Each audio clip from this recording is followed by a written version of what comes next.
Bonjour et bienvenue dans ce nouveau numéro de Plot Reviews. Une nouvelle quinzaine plutôt light due au fait que les séries d'été n'ont pas encore réellement débuté. On va commencer en plus d'abord par Brain Dead sur CBS, mélange de thriller politique et invasion alien. Laurel Haley est une jeune réalisatrice de documentaire contrainte de travailler dans le cabinet de son frère sénateur Danny pour financer son nouveau film. Un cas particulier va attirer son attention, celui de Randall, membre d'équipage d'un cargo qui vient de revenir quelque peu changé après une expédition. En effet, celui-ci est soudainement devenu gentil et ne touche plus à la boisson. Et que penser de ces personnes qui agissent bizarrement, comme des robots qui les dévisagent et écoutent le même titre des années 80 en boucle. Les différents trailers nous promettaient une série plutôt déjantée, avec une armée de personnes vidées de leur cerveau par des fourmis extraterrestres, et pour le moment on est plutôt dans la retenue. Selon ces différents extraits, on lorgnait du côté de Mars Attack, tout en faisant des emprunts à l'invasion des profanateurs. On ne peut donc que supposer, après visionner du premier épisode, que les choses vont monter crescendo, qui va se conformer avec l'épisode 2. Pour le moment, l'histoire est surtout politique, avec des arrangements passés entre sénateurs républicains et démocrates, et qui suit un déroulement plutôt classique quant à l'invasion. Ça reste très conventionnel, on va donc attendre de voir si la série s'envole vers autre chose.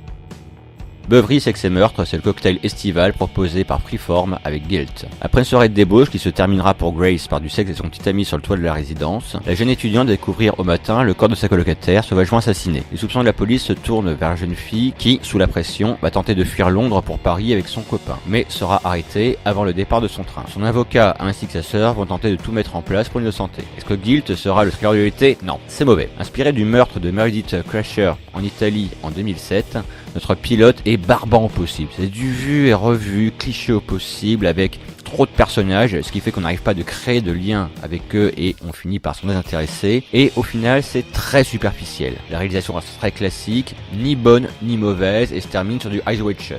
Après, peut-être que les amateurs du genre aimeront, mais bon, ce sera sans moi. Tentative laborieuse de remake sériel du film éponyme sur ABC, Uncle Buck. Buck est dans une mauvaise passe, sans boulot, dans une relation compliquée, et préfère passer son temps à s'amuser plutôt que de se prendre en main. Son frère l'a appelé pour qu'il vienne garder ses enfants pendant un voyage d'affaires, et le résultat va s'avérer catastrophique. Ouais, c'est rigolo, mais sans plus. Les blagues sont quelque peu datées, ce qui fait qu'on ne les retient même pas. Si le personnage de Buck peut sembler sympathique au premier abord avec son côté insouciant, bordelique et un peu rock'n'roll, on s'en lasse très vite. Pareil pour les gamins coincés qui vont découvrir la vie en compagnie de leur oncle. Un épisode aussitôt vu, aussitôt oublié. Koh-Lanta, tel que ça aurait dû être, c'est Wrecked sur TBS. Owen est le pire steward possible. Seulement, les choses vont devoir changer, surtout après le crash de son vol. Fort heureusement, l'accident n'a pas fait de nombreuses victimes, mais ils sont coincés sur une île déserte, et 3 jours plus tard, les secours ne viennent toujours pas. Que dire de cette série à part que c'est con. Très très con. Dès le premier épisode, ils bousillent toutes leurs chances de survie, et plutôt que de se rassembler et faire face à l'environnement hostile, ils préfèrent aller piller le minibar qui n'a pas été endommagé dans le crash. On va bien entendu avoir énormément de blagues sur Lost, et on passe franchement un très bon moment. À voir.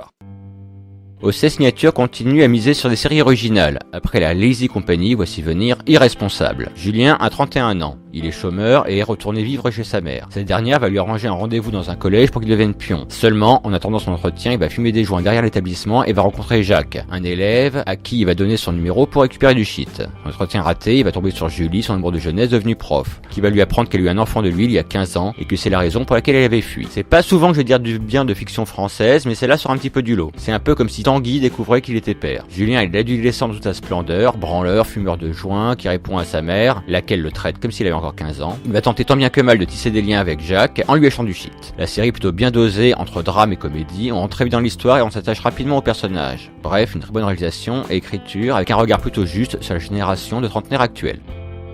Et des séries pour lesquelles, je sais pas pourquoi, mais j'ai vraiment pas envie de regarder le pilote. Je le sens pas. Du coup, je laisse traîner, et ça a été le cas pour Greenleaf sur OWN, pour laquelle j'ai mis une semaine avant de me motiver à regarder le premier épisode. Grace Greenleaf retourne en compagnie de sa fille dans la propriété familiale pour rendre un dernier hommage à sa sœur qui vient de se suicider. Mais les retrouvailles familiales ne vont pas se faire dans la joie. Elle est en effet considérée comme étant un mouton noir. En grande partie car il semble avoir perdu sa foi. Son arrivée va réveiller des tensions et des secrets familiaux. Bon, mes craintes se confirmaient. Pourtant, la série a été créée par Craig Wright, qui avait travaillé sur Six Feet Under et créé Dirty Sexy Money. Et on a la présence de Keith David. Mais bon, tout d'abord, on va replacer le contexte de la chaîne. OWN est une chaîne appartenant à la superstar de la télévision Oprah Winfrey, qui va au passage s'offrir un petit rôle dans la série, et qui va donc avoir un public très ciblé. La ménagère catholique, afro-américaine, amatrice de soap et d'émissions de talk show. Du coup, le patriarche de la famille Greenleaf étant prêcheur dans une méga church, il n'y a qu'un seul sujet de discussion, la Bible. Et même si c'est pas trop mal joué, il n'y a aucune histoire. On essaye de tendre vers du Shonda Rhimes, mais sans placer le moindre fil rouge. Les personnages sont tellement imbus de leur personne, superficiels et égoïstes qu'ils en deviennent tous insupportables. Les dialogues sont creux et durent des plombs, la réalisation est molle, c'est surjoué et j'en passe. J'ai l'impression de me retrouver face à un espèce de clip de propagande. Bref, passez votre chemin, y a rien à voir.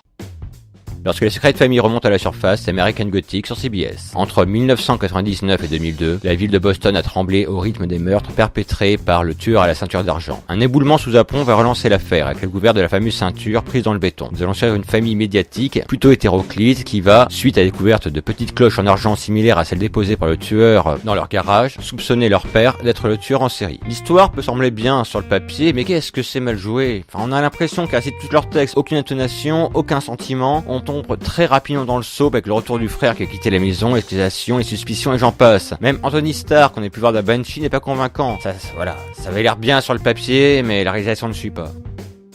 L'ascension d'une femme jusqu'à la tête d'un cartel, c'est Queen of the South sur USA Network. Teresa Mendoza est partie de rien pour arriver au sommet. Prostituée, elle sera sauvée du trottoir par Guerrero, dealer de cocaïne, qui va devenir son petit ami. Seulement, après le meurtre de ce dernier, qui essayait de doubler son parrain, elle va se retrouver avec la mafia à ses trousses, cherchant à la faire disparaître. La série est une adaptation d'une telenovela, La Reina del Sur, tirée du roman éponyme de Arturo Pérez Revente. Notre pilote s'ouvre notre héroïne en pleine gloire et sur sa mort. Cette vision de son futur reviendra pour la guider dans ses choix lorsque cette dernière sera en mauvaise posture. La série commence doucement, mais après l'assassinat de Guerrero, les choses vont s'accélérer et on va être pris, voulant à tout prix savoir comment Teresa va sauver sa peau. Après, la série a pas mal de défauts. Des accents latins poussés au maximum, un peu trop de musique latine, on a même droit à des extraits de Scarface. Mais bon, mis à part ce côté un petit peu cliché, on est vraiment pris par l'histoire et on en redemande.